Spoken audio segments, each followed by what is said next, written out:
Hello. It is Thursday, August 15th, 2024. Hard to believe. Well, I got my glitter. Every so often I see glitter on my face.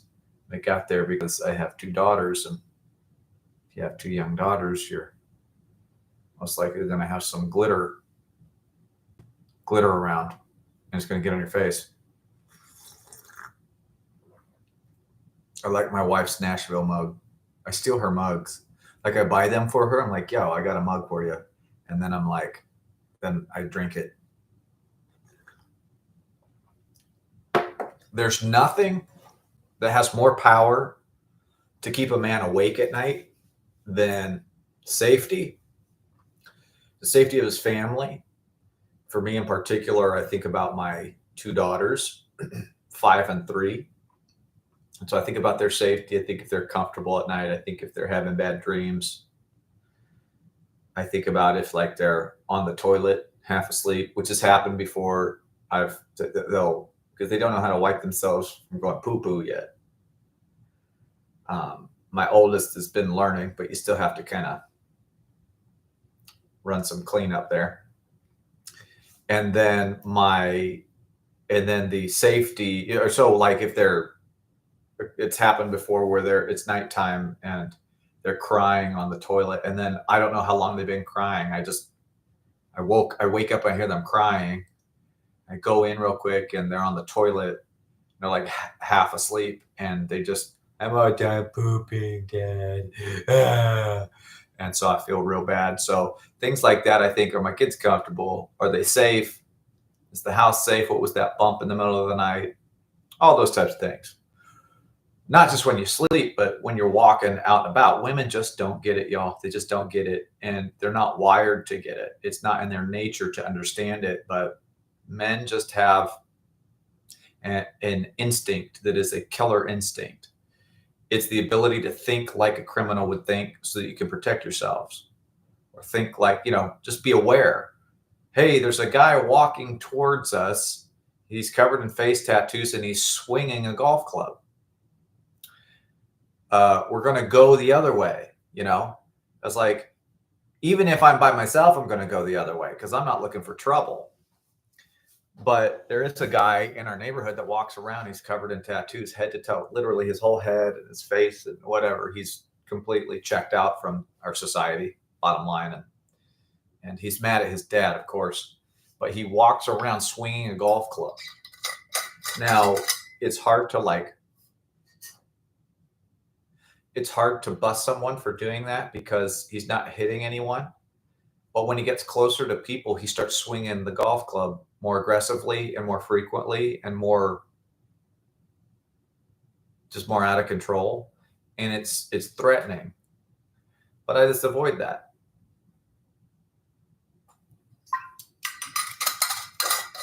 If there's a group of gangster guys, I won't say their color, but if there's a group of them, you pass to the other side of the street. You just do it. It's just the manly thing to do. And you don't even think about it as a man. You're like, yeah, we're going to go over here. When we're going on a jog, we jog against traffic because we want to see what's coming at us. So that's how men think. Women don't think like that.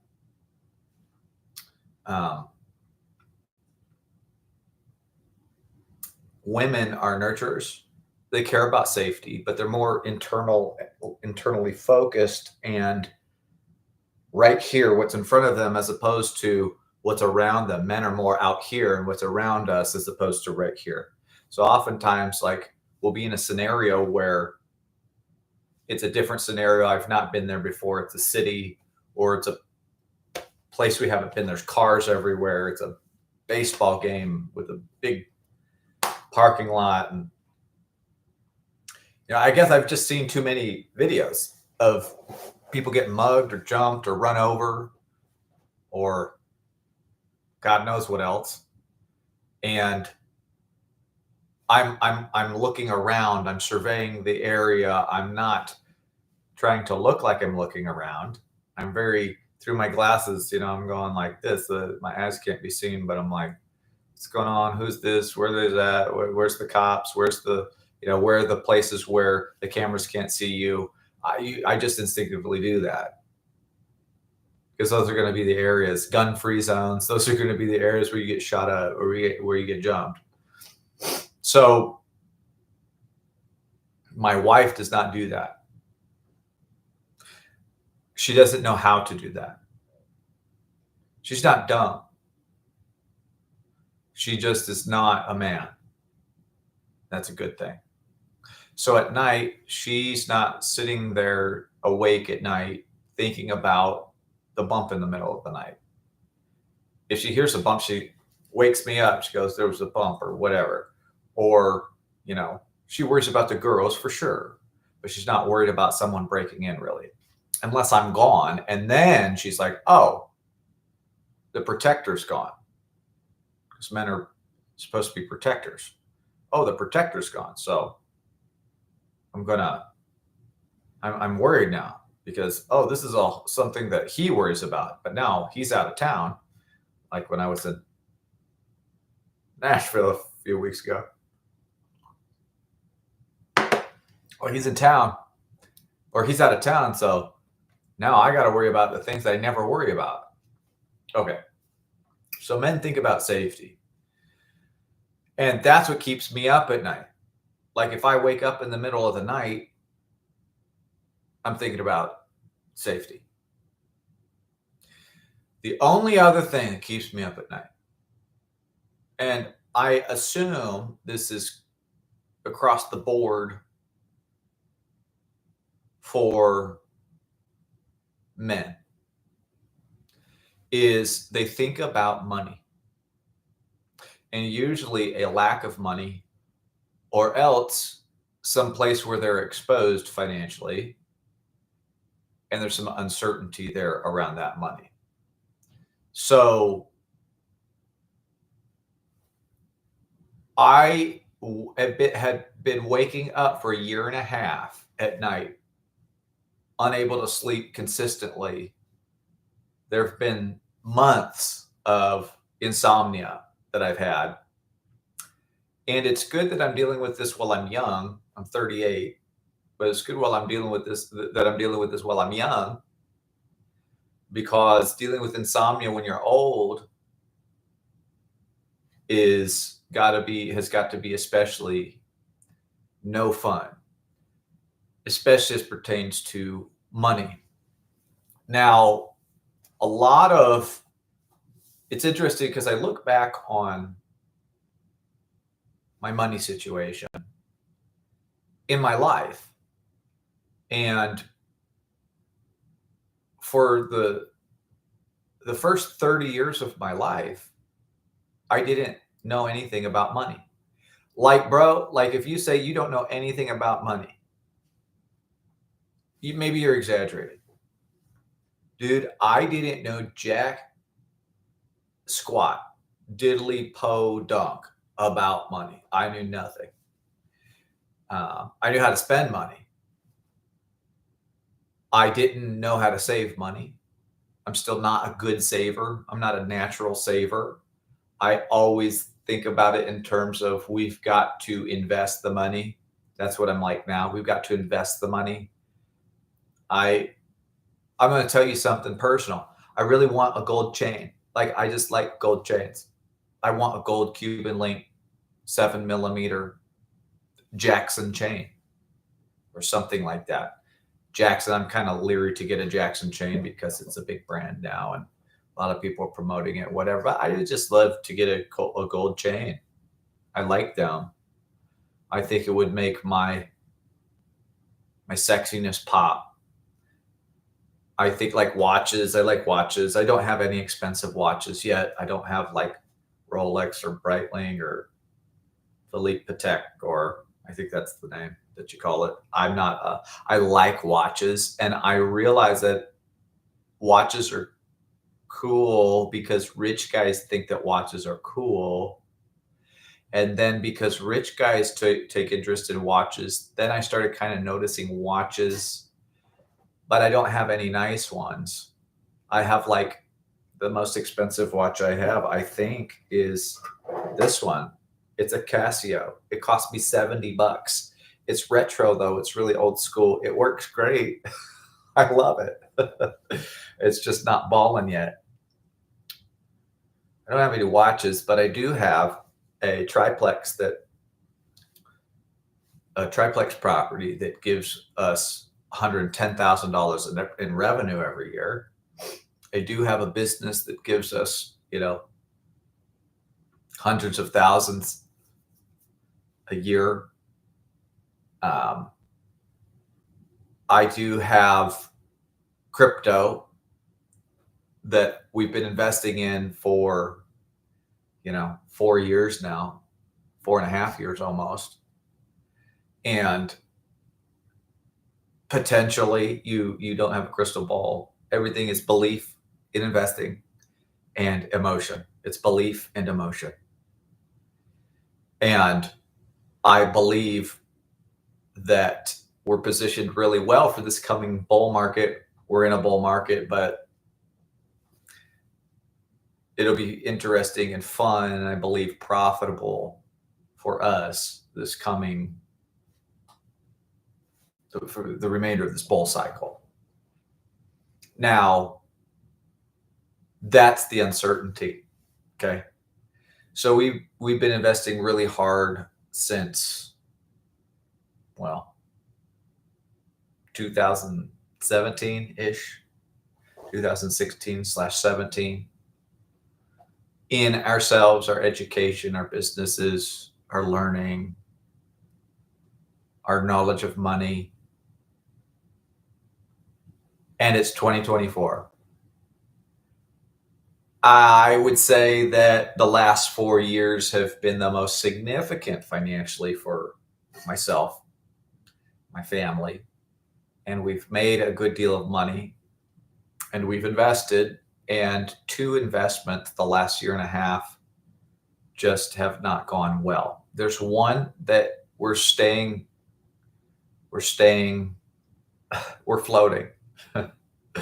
We're floating. And you look at all the other things surrounding it. It was a real estate deal and it didn't go well. The guy who did the construction really boned it up real bad. It was supposed to last a month, maybe a month and a half. It lasted 3.5 months, the remodel.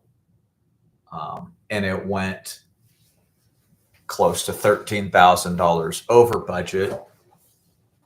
And then towards the end of it, he started trying to get out of work, out of his commitment, because it just was taking a long time. And he kept trying to pass stuff off to me to finish it when I had already brought the money, when I had already put in the sweat equity, when I put in 2.5 extra months of work on this property. At the very end, this guy's trying to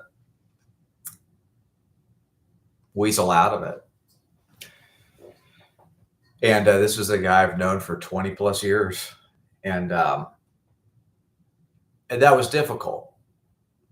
And in that process, I realized that it wasn't his fault. I can't control him. But I could have shored up that agreement better and provided for some things that I went off of trust in. I trusted this guy, and it just didn't go well. He put in like a plastic flange on the toilet. So the first week that the tenants were there, the toilet flooded all throughout the new flooring and everything. And then I had to deal with this guy's mistake. And then that same night, the garbage disposal flooded because of I installed the garbage disposal, but he didn't tell me there was something you have to punch out the garbage disposal. There's a punch that you have to punch it out, and I didn't, and so it flooded. That's his problem though, because he didn't tell me, and that was his job. And so that's where you're just like, I even have him on the phone with me as I'm doing. I'm going, okay, is that it? You sure? Okay, it looks like, yep, it's working. Okay, you sure? Yeah, good. And then I get a call and it's flooding at 10:30 at night. after I had already after I had covered his other mistakes. He put in flooring and then realized it was the wrong flooring. And then I had to cover the other flooring. And then the mudding. It was just such a cluster that you're like, are you retarded? You said that you had done this before and it'd probably only take you about 2 weeks, 4 weeks, maybe, if it really goes, if we encounter some problems, a month and a half. And I'm sitting there 3.5 months in, you know, 13,000 over budget. And you're just going, what the frick is going on? Like, finish the effing thing. And then the dude would come down and he would like go to the beach. And I'm like, bro, you ain't got time to go to the beach. Go to the house and get it the F done. What are you doing? You know? I let him stay in my house. It's crazy. Like I went above and beyond with this guy and in this deal, and I brought the cash and I handled all that, and the dude just could not get it done. But do I hate him? No, I don't hate him. Am I incredibly angry with was I incredibly angry with the way that he handled it, especially at the end? I'm like, yes, I'm appalled. But you know, after doing things dysfunctionally for years and years, you're either going to learn from it and grow from it and change it so that you don't have to deal with that dysfunction anymore, or you're going to question all the ways that other people messed up and you're not going to question yourself at all. There's an amazing book. This is what it's the law of the laws of human nature. I think it's The Laws of Human Nature by Robert Greene. And he talks all about how when something goes wrong, when a deal goes wrong, or when a relationship goes wrong, or when something unexpected in life happens, but particularly around a relationship or in business, because our intention was right, oftentimes we human beings don't become aware of the ways in which we mess something up, or we're too egotistical and it's just too painful to look at what we did wrong. And we end up not learning anything from that because we blame other people because our intention was right. Growing up, my dad was a pastor. My dad used to say all the time, very frequently, it's a great quote: we judge others based on their actions, but we want them to judge us based on our intentions. Yet, when our actions are incorrect or wrong, or we stepped out, or we didn't manage something correctly, or we didn't communicate properly, since our intention was right, we're not willing to, we're not willing to be exposed. We don't want to be exposed with what we did wrong. So we don't question what we did wrong. We just chalk it up to, oh, that guy's an idiot, or so-and-so messed it up, or he lied, or whatever it was. I don't know. But we're quick to tell other people what they did wrong. And we're very, very egotistical, and we reject any heat on us. It's a book called The Law of Human Nature, or The Laws of Human Nature. And that really is the premise of the book is, listen, you have to understand what you did wrong. You have to understand that when a deal goes wrong, it's not the person you hired most of the time that did something wrong. It's that expectations were not clear and concise and, how do you say it? Expectations were not, complete. And so what I expect of you, so we have like an operating agreement with this real estate deal I'm talking about. We have an operating agreement.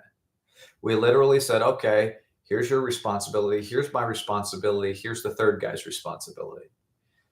Here is our percentages based on those responsibilities. But what I didn't provide for was, what if the project goes long? I didn't know what I didn't know.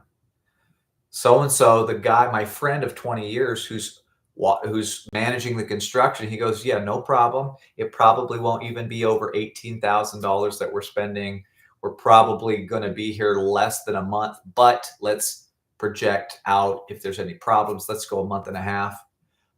So I should have said, okay, well, what if it goes beyond a month and a half? Okay. What I didn't provide for was construction mistakes. So if you make a mistake, friend, do I have to cover that, or are you covering that? Okay. It wasn't all inclusive of even all the tasks that needed to be done. We just jumped in. We're like, we can do this. And then as time went on, as issues arose, as mistakes were made, as I had to continue paying more money for stuff that I trusted this guy to have all this pricing down with. You can't just trust people. That was my problem again. Especially friends. Friends, it's not trust. Never go off trust with a friend. It's always a contract. It's always an agreement that's on paper, that's signed by both parties, that is thorough and complete. And you've planned for the unexpected things, and you know now what you didn't know. Now you know what you don't know, or what you didn't know. Okay. So it's important to figure out what you don't know first before you enter into an agreement or any sort of a deal. Okay. You can't always guarantee that, but I have found since, this deal went somewhat chaotic, I've assessed what I did wrong. I've had to, because if I don't learn from this, I'm going to go through it again. And I never, ever am going to go through this again, ever. And so what am I talking about? I'm telling a story from my life, using an analogy from my life to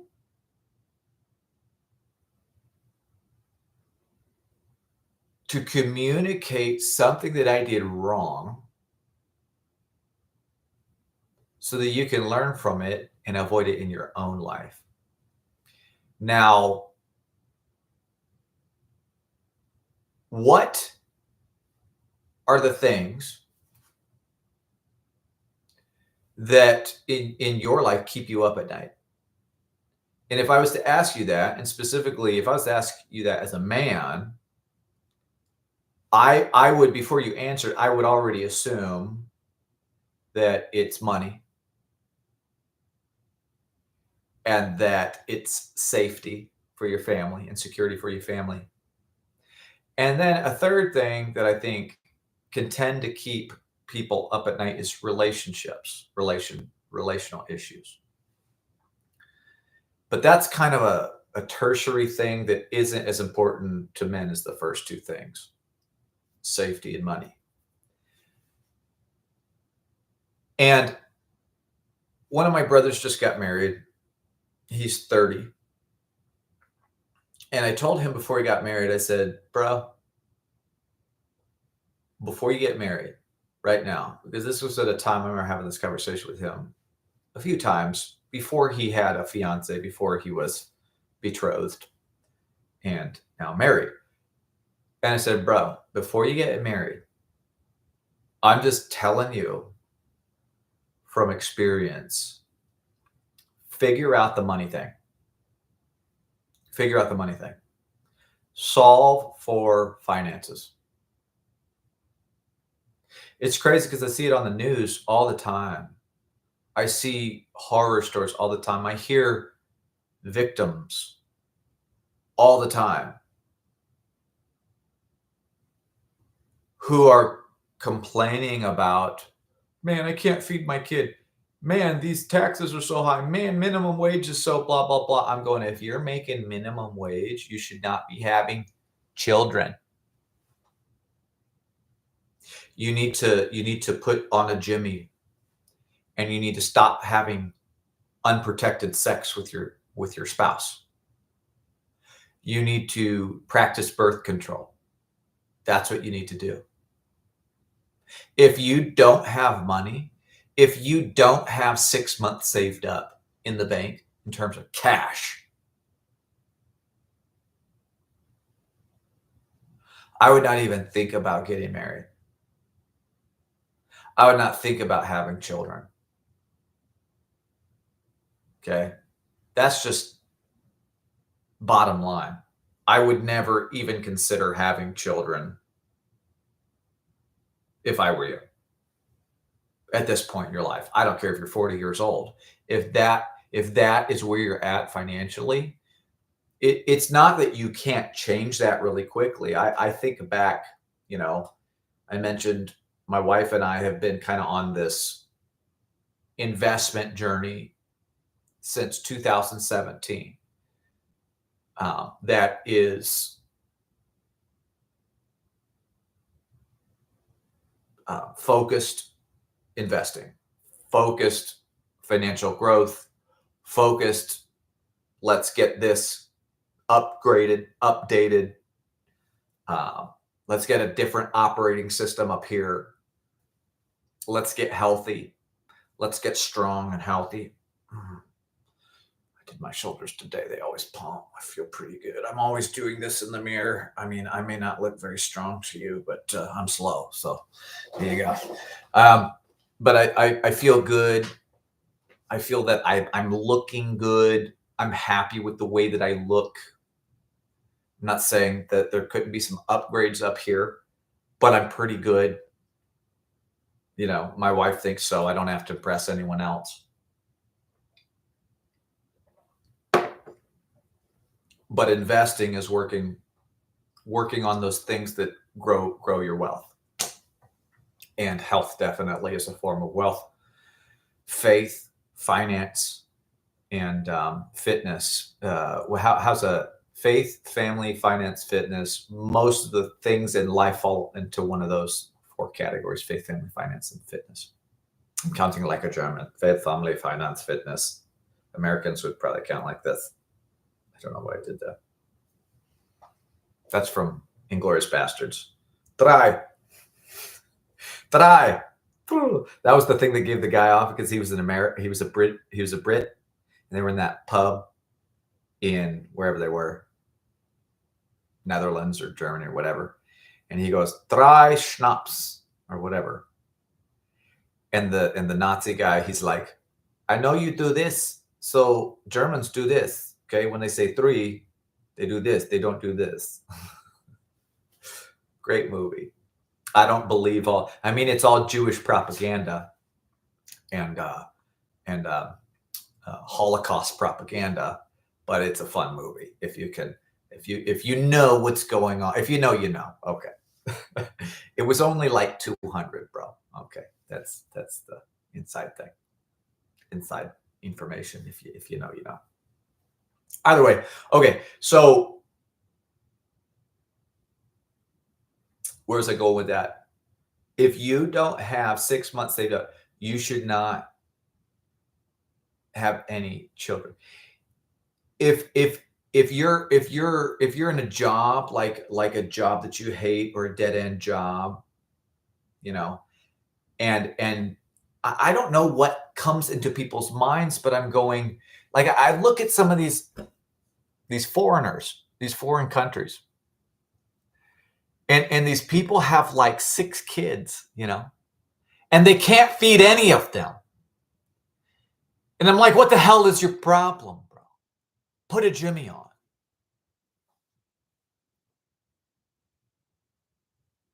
Okay, so that's number one. I guess this is almost talking more to men right now because I don't know what's wrong with y'all other than men. I think feel that oftentimes they struggle with inadequacy. They struggle with validation. They struggle with the thought of, am I enough? Can I handle this? Are we going to have enough money to pay the bills at the end of the month? If you don't have enough money to pay the bills at the end of the month for yourself, why are you knocking up your wife or your girlfriend? Why are you having children? I mean, it's insane, really. It's insane. Well, children are a blessing. Yes, they are, but are you going to be a blessing to your children?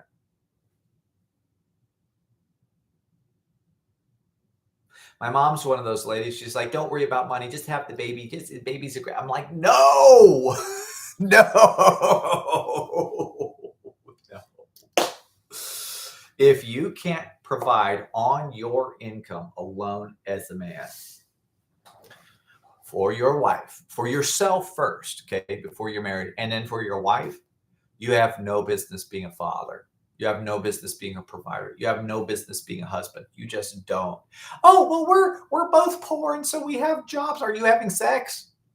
Are you having unprotected sex? Then you're not going to be okay.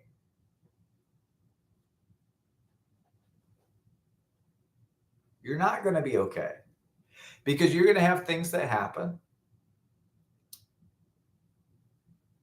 that are financial emergencies, health problems.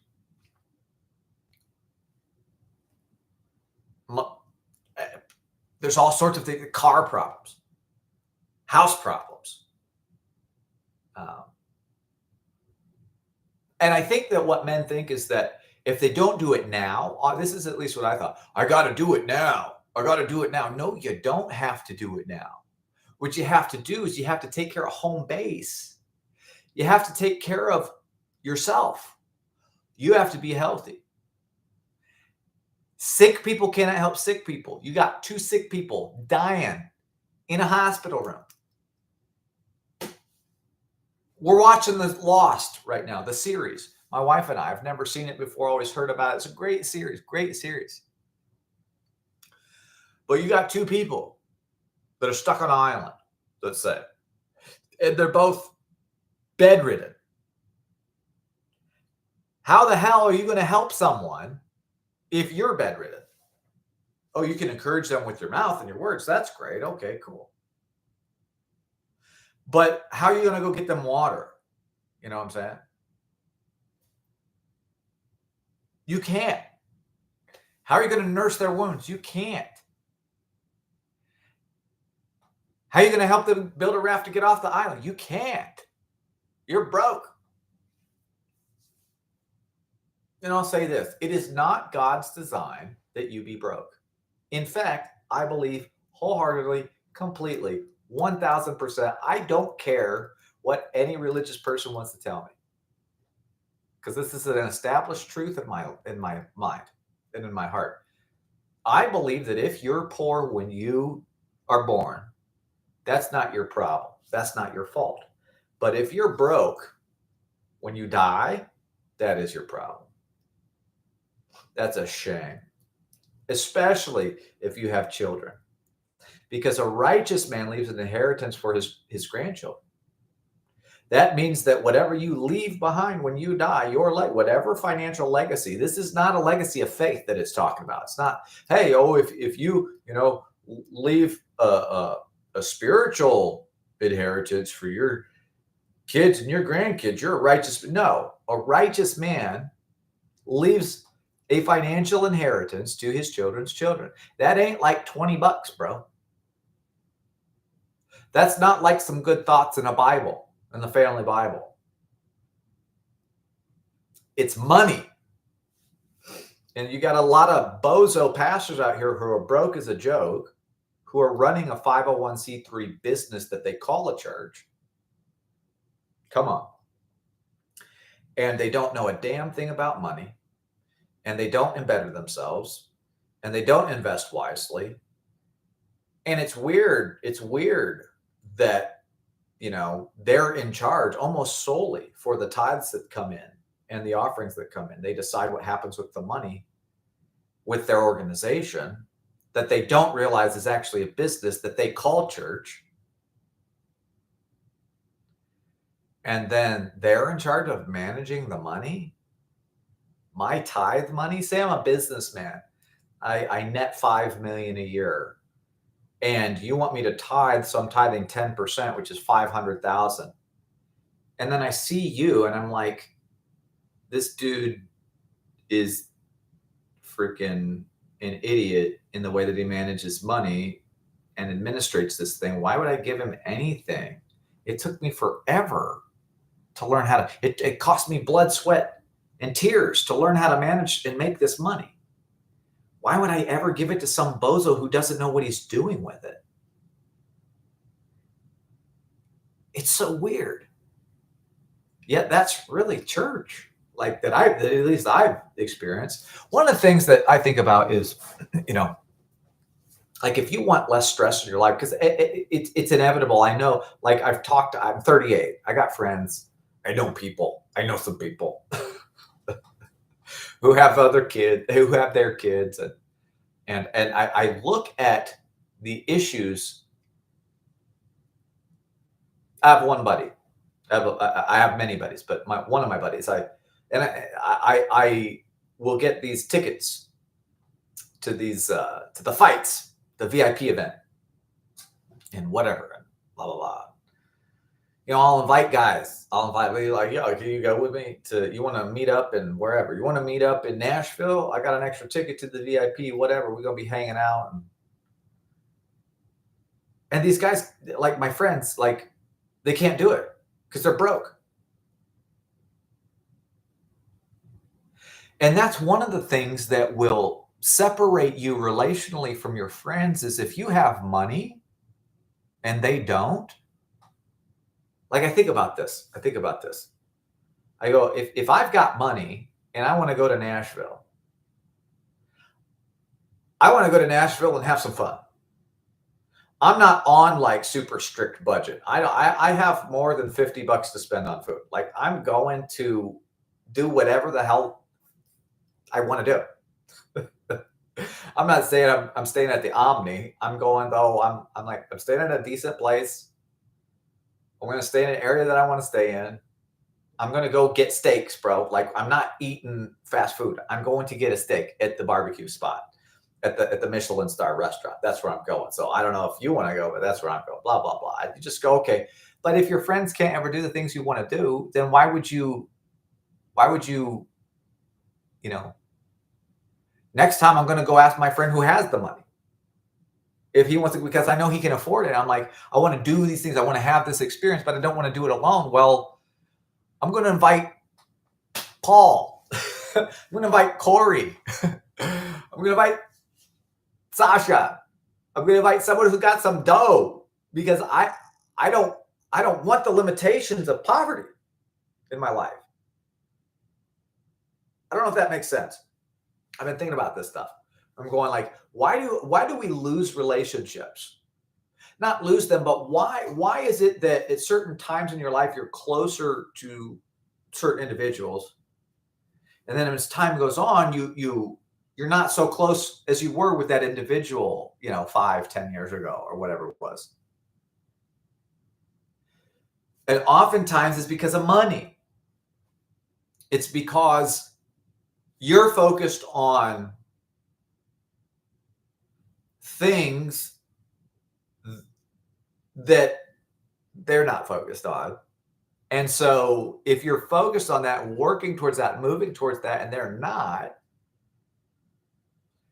then inevitably there's going to be a fork in the relationship. And it doesn't mean you have to be enemies. It just means, well, I'm going here. This is where I'm headed. This is the lifestyle that I want. These are the things that I want to do.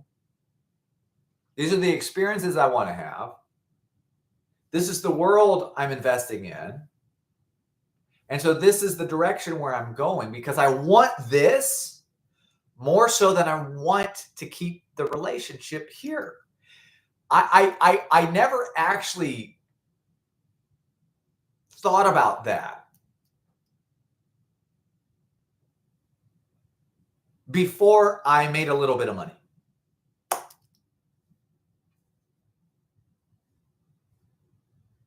Now, the friends that I've had for 20 plus years, going on 30 years, some of these relationships that I've had, those are my homies. If I'm still friends with you after 30 years, then I'm your friend, dude. And I want to see you. I want to hang out with you. It's not about money with those relationships. And that's not why I love you or why I would choose to hang out with you or not in most situations. But I know that these guys that I've known for 30 years, I know that they're not real businessmen. They work jobs. They get 2 weeks off a year. That's it. They have to be careful with their budget, all that stuff. I'm not saying I don't have a budget. We have a budget for sure. We have limitations for sure. But I go, those guys are not going to be able to go to the YBL $15,000 a head retreat to, Rwanda to see the gorillas in Africa with Dean Innes and Preston Brown and their family and all these people who make millions and millions of dollars. They're not going to be able to afford it. My friends that I've had for 30 years, they're just guys. They're just working. They're just workers. Unless I paid for it for them, and I can't do that right now. I'm not at that place where I can, I'm not going to buy someone a $15,000 vacation. I'm not going to do that right now. But I do see, but this is where I go, at some point I will be able to. And so at that point, then when money's not such a big deal, then I can be like, yo, so and so, I'm just gonna, all expenses paid. I just want to fly the family to, here to go to Legoland together, and don't worry about a thing. I can't wait to do that stuff. That's going to be so much fun. But that's going to be on special occasions. And what am I saying? I'm saying that inevitably the money that you make puts you in different friend circles. It doesn't mean you have to let go of your older friends, but inevitably money is a tool. It's leverage, it's experiences, it's options. And so if you want options in your life, if you want a life that is truly fulfilling, that is not so stressful, and you're not waking up worrying about money at night, that's a better way to live. And so what I see right now is there's so many people, especially they look at inflation right now and they're scared, and they should be. You should be pissing your pants, proverbially, looking at what the federal government is doing to your purchasing power right now. They are fraudulent. The government, the federal government is evil. They do not care about you. They care about keeping you as an economic slave. We are all economic slaves. Black, white, yellow, purple, one-eyed, crippled.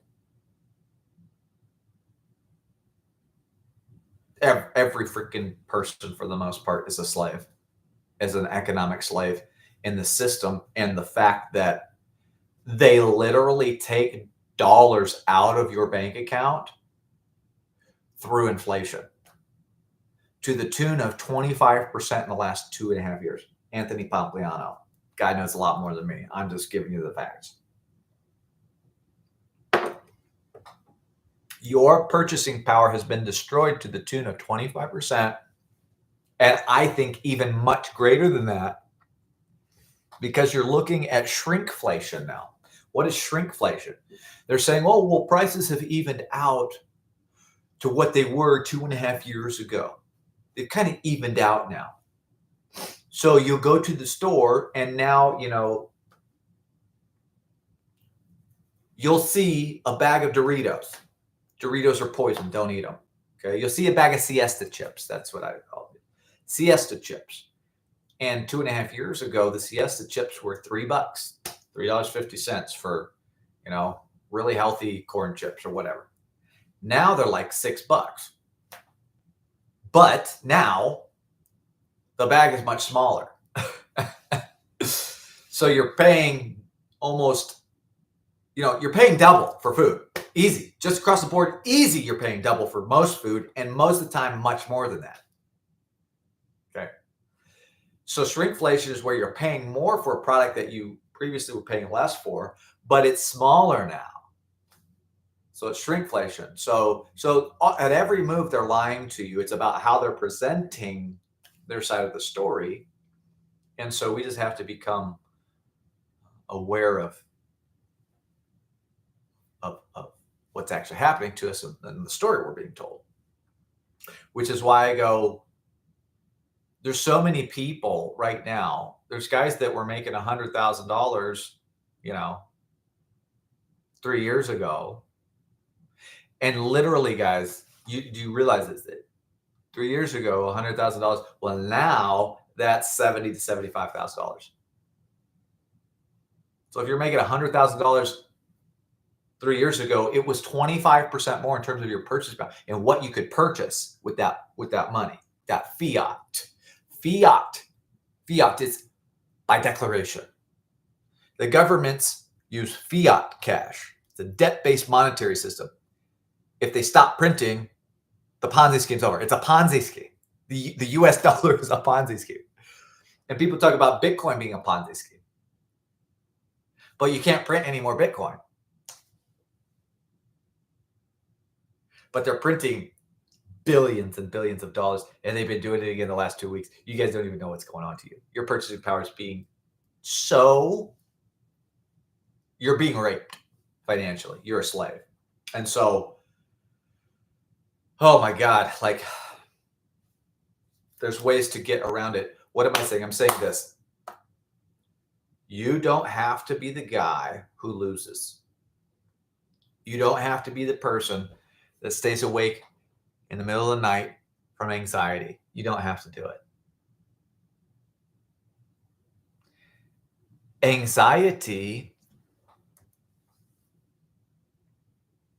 is inevitable that we're going to have to deal with it to some extent. Your temperament has a lot to do with it, and your wiring, your internal wiring, your upbringing, your triggers, your fears. There's all sorts of things. But I'm just telling you this. Before you get married, before you have children or another child, you may want to think about your money situation. There is more sickness. There is more stress. There are more broken relationships. There's more divorce. And there's more insomnia from financial worry than there is anything else in this life.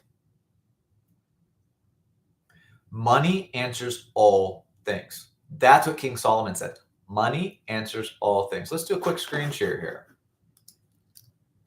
just so you believe me. Blue Letter Bible, money answers all things. Let's see this. I know you're not looking right now, but here, I'm going to pull this up for you, do a screen share. Oops, here we go. Okay. Is this a commentary? What is this? I don't know what we're looking at. We're looking at Chuck Smith. Okay. Let's see what Chuck says about this. I may or may not agree with Chuck. Hold on, I lost it. Where are we at? Oops, sorry, y'all. I lost it. 7. Sorry, I'm going to have to do this.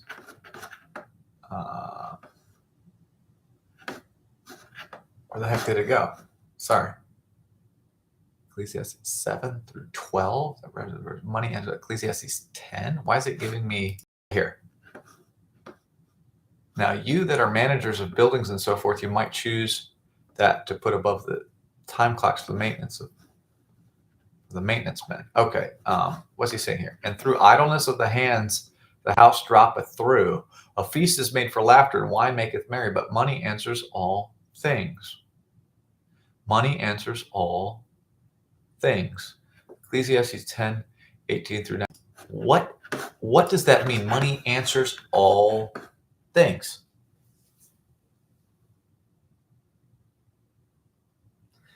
Money answers all things.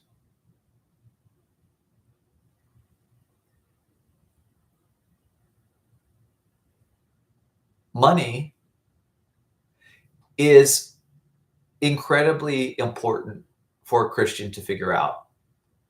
In Genesis chapter 1, God's law says that he wants to, and it commands men to subdue the earth and rule over it.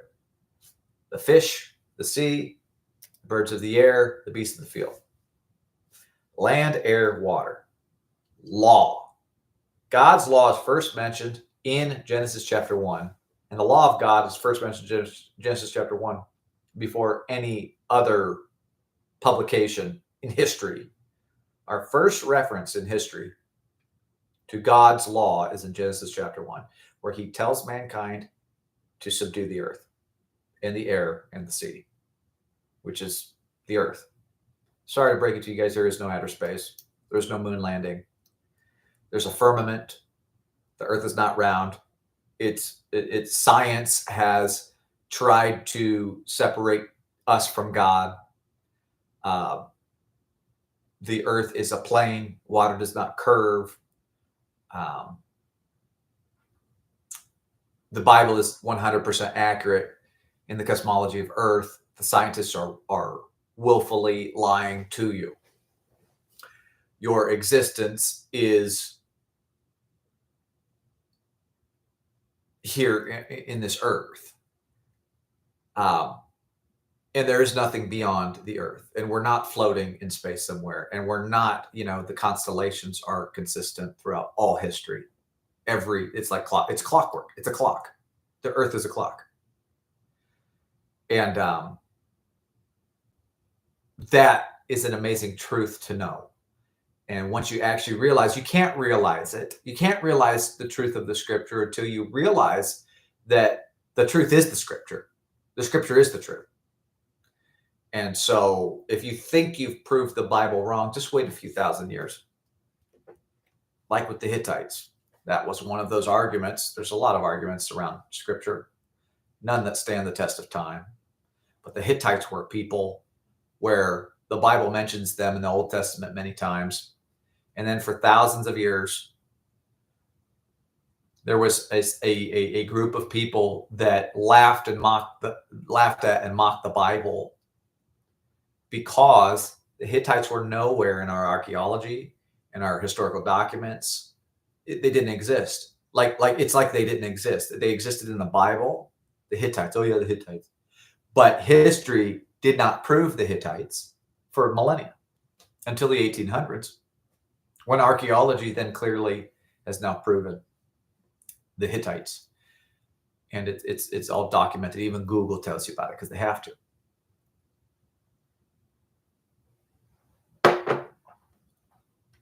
Anywho, how do you not have anxiety at night from finance? How do you not have anxiety from money? How do you keep yourself from being anxious about money? Well, in different stages of growth in your life, you're going to take risks sometimes. And I think that the risk, though, you can take financial risks without betting the house. Now, there's a lot of success stories you've heard about people betting the house and winning. And for every one story where someone bet the house and they won, there's probably 1,000 stories for someone betting the house and losing the house. So what am I saying? I think that you shouldn't take risks financially that keep you up at night. For me and my temperament, I'm a melancholy, and I think that I'm very melancholy, and I'm very choleric. I would say that as much as I understand myself, I'm my temperament, my tendency is to have the melancholy dominate my emotional state. And I've had to really deal with that. And I still have to deal with that. I struggled with depression. Oh my God. Oh my God. I struggled with depression and financial anxiety for the first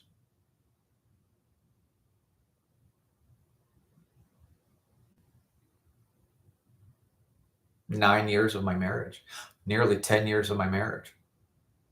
And I've only been married 11 years, just over 11 years now. And I've had to fight some demons. And in the beginning of my life, I skipped a lot of things. My religion, I had a lot of religion in my life. I faked a lot of things in my life. I skipped a lot of things in my life. My roots didn't go down as deep as I thought they went in my life. I didn't love God like I said that I loved God, that I thought that I loved God. I thought that, you know, I was not well-rounded. I have great parents. In many ways, they're amazing. They're some of the best people that I know. But just because you have good parents doesn't mean you're going to turn out good. You have to wrestle with the demons in your own life, and you have to forge your own future for yourself. So your emotional state, my emotional state, the state of my life is not solely up to my parents. It is largely up to me. But this is, I guess, the big message that I'm getting across today is I continue to hear about, because I follow money things. I follow money guys. I follow crypto. I follow the markets. I look at charts. I talk about investing, and I'm very interested in investing in many things. And I know that my financial future is extremely bright. It's been really amazing the last 4 years. God has incredibly blessed myself and my wife and my family incredibly, and I'm so grateful. We have everything we need, and we live simple lives, but we have rich, good lives. And that is largely because of the money that we have, because of the things that we get to do. My last talk, I was saying the last 2 months, I haven't really done much of anything in my bookkeeping practice. There's things that I could do. But since 2020, we pushed so hard with this practice that back around May/June, I think more about around June, it just started kind of happening. It's like all of our investing in the business just picked us up and started carrying us, if that makes sense. We're like, hold on, I guess this vehicle's rolling, and the team's handling everything, and so the tasks that I used to have to do, I don't have to do anymore. And this is like autopilot. This is amazing. And so now I've had a bunch more time to do other things in my life, and to start looking ahead towards, okay, the next thing in my life, and to do some of these talks, and start to begin to develop long form content on YouTube and things like that.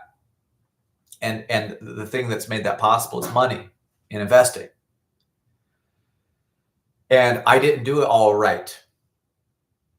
And I made some very poor decisions in 2023 in terms of investing. But it's amazing that we've come along to the other side, and we're solid. It's good. Even though I made two, well, one not such a great investment, and the other investment was just a bad investment. But you learn from it, you grow from it. And the thing that I wish that I would have done different is I wish I wouldn't have leveraged my resources so strongly for the two investments that I made. And that has kept me up at night now, and I've struggled with sleep for about a year and a half, to where only within the last 2 months have I begun sleeping again. It has some to do with health. It has some to do with the spiritual realm. But for the most part, it's had to do with worry from money. And so I'm confident that there's nothing that we can't get through. There are things that we can't predict. I can't predict sickness. I can't predict disaster. I can't predict black swan events. But I can predict that a solid bookkeeping practice, which is a boring business, is going to make you a lot of money if you've built it right, if you've invested in it right. So I go, man, maybe what I should have done with these investments is invested here, not over here. And you can go, 20, hindsight is 2020. And you can regret those things, those mistakes that you made. And I think that people just linger on their mistakes, or they think they'll never get that $45,000. I think that my investments in 2023, the cash side of the investments in 2023 that we made, was close to $100,000 cash. And I lost completely, probably $45,000. Lost completely. So about half of that investment of the two things, half of the money that we invested in those two things is gone.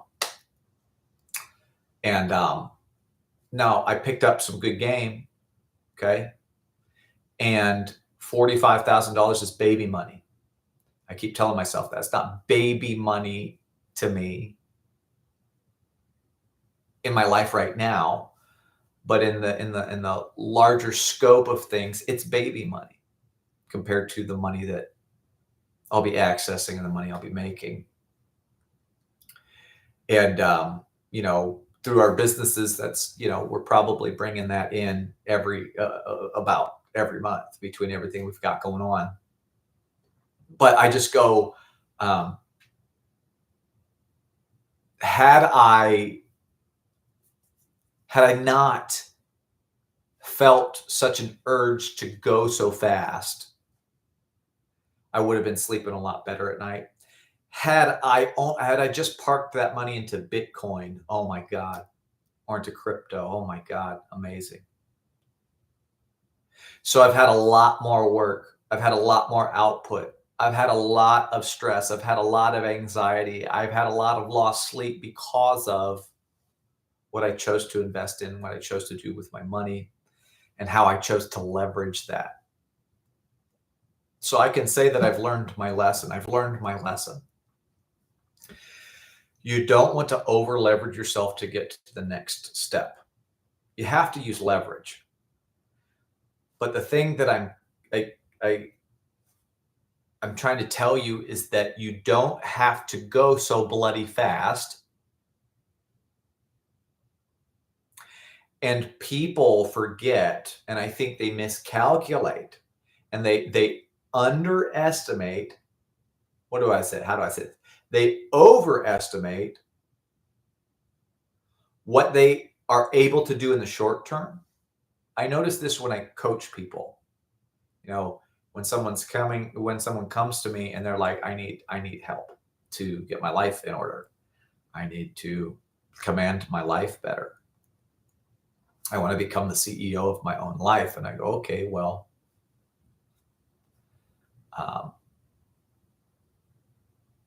are you willing to,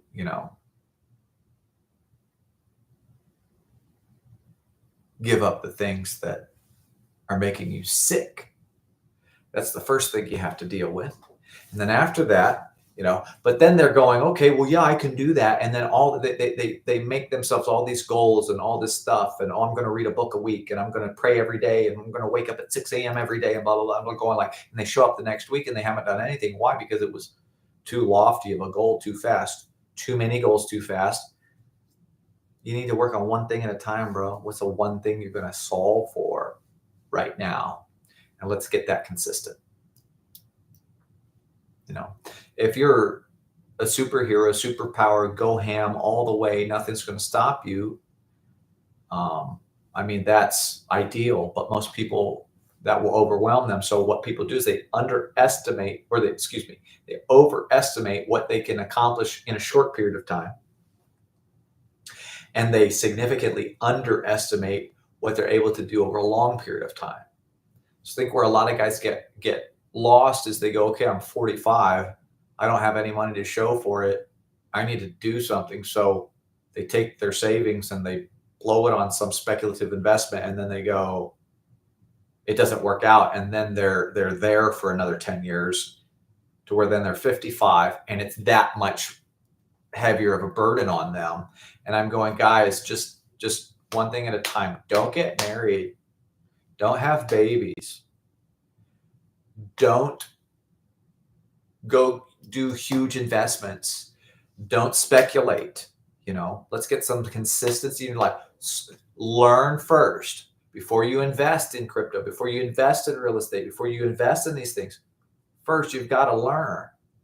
You've got to learn to cover home plate. What does that mean? Learn how to never run out of gasoline in your car again.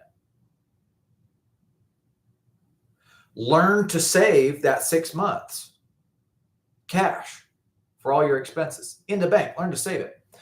Implement a strict budget. I'll tell you one thing, when you get into your 30s, you start dealing with health issues. Start dealing with your health issues now. Get ahead of it. Stop drinking every day. I swear to God, I've never called myself an alcoholic.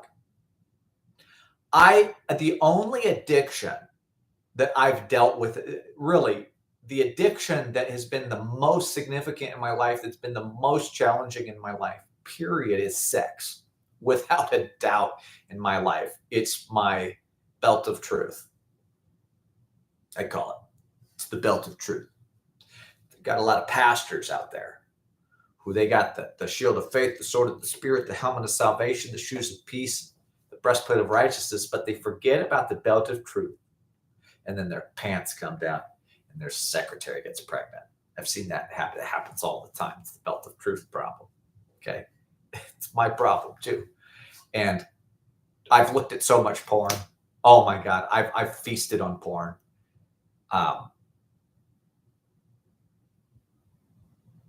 And those are the things. It's interesting, but it's the character things. Not being able to implement a budget is a character thing. Not being able to turn off the porn and stop jacking off is a character thing. Not being able to sleep at night because you're over leveraged from your investments is a character thing. It's character.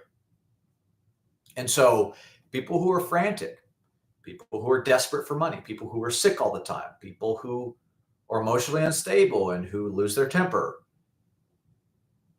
people who don't have savings, people who let their wives work while they dig around all day playing video games and getting fat. It's character problems.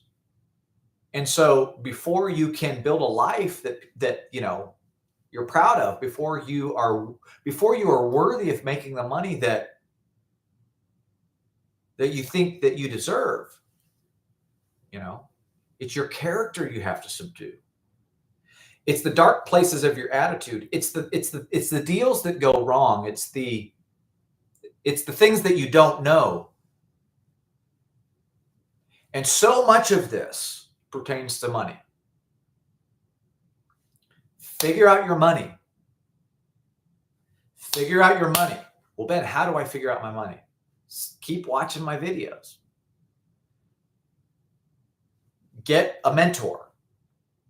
Um, Stop playing video games. Face the work that you don't want to face, because that's where your money is. When you face the work you don't want to face, well, most people won't do that. They just won't do the work they don't want to do. Oh, I'm working so hard, but what are you working on? Are you working on the work that doesn't move the needle? Are you working on your business card and your website and your marketing and your networking? Those are all things that don't grow your money. They don't grow your money. What you need to be working on is the RFPs and RFIs and RFQs. You got to be working on the bids. You got to talk to other business owners. You got to do something to help someone.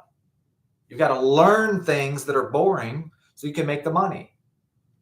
And so I think that people are such in this trap of, oh, well, I go to school, then I go to college, I party for a bit, and then I'm having my fun. And then, well, naturally, I met this girl, fell in love. We're going to get married. I'm going to take this job. But then you got all this debt too, so you start working this job but you got all this debt, but our friends are getting houses and they have debt. So we should go get a house. Okay. And you get a house and then, you're fine-ish, whatever. And then, then you have kids. Then the economy changes, your cheese moves, then you get laid off. But by this time, you've already got a beer gut and you're bleeding from your hemorrhoids, and now you got health issues. But now your kids need all the resources they need for school. They need clothes, they need transportation. Your wife's got to stop working because whatever. Well, we were going to homeschool, but now my wife needs to work because we don't have enough money. So we're going to send our kids to penitentiary. School, public school, penitentiary, public penitentiary. That's what I called it.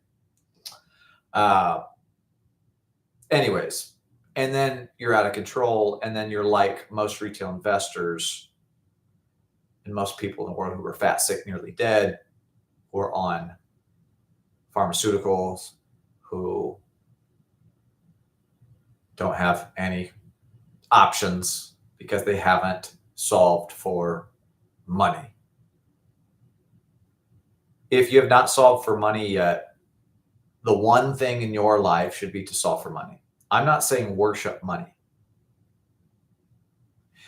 Did you know that the Bible says there's great gain in godliness? In godliness, there's great gain. What do you think? That's just like good Holy Spirit feelings? What do you think? That's just like, oh, blessings, like heart blessings. Oh, prayers. Oh, great. There's great gain. Yeah, I'll be closer to Jesus. There's great gain in godliness. Yeah, okay. You think that's what he's talking about? Bro, he's talking about money. That's what I believe. He's talking about money. If you're godly, you're going to have money. Because that's God-like, because God has money. He has all the money. It's all his anyways. Did you know that if you bank at Bank of America, I didn't know this. If you bank at Bank of America, that's where you're depositing your paycheck. And then you go get a line of credit from Bank of America. Maybe you get a mortgage and a car loan. Well, did you know that Bank of America, if you're depositing your money at Bank of America and you have debts at Bank of America, without telling you, if they get into trouble like they did in 2008, they have a liquidity problem, liquidity crisis, there's some black swan event, there's some stock market crash, and then they realize, oh, we're in trouble, they can go into your deposits, into your bank account, and they can pay off your credit with your money. It's not your money. Did you know that? That's legit? That's why you shouldn't deposit your checks where you get your loans. But you shouldn't really be depositing checks into the bank anyways. You should be depositing into whole life policies that your non-grantor irrevocable complex discretionary spendthrift trust owns. Because then you're turning your earned income into unearned income, and blah blah blah. IRC code 6438B. So, see, you just don't know the game. Got to learn the game. Okay, love y'all. Just talking from my heart. Have a good day. Like, subscribe, share if it helps people.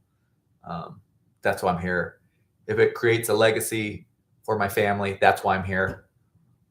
I'm not doing this for views. What I talk about works for me, and it's working. And I've got a lot of room to grow, and I got a long way to go. And thanks for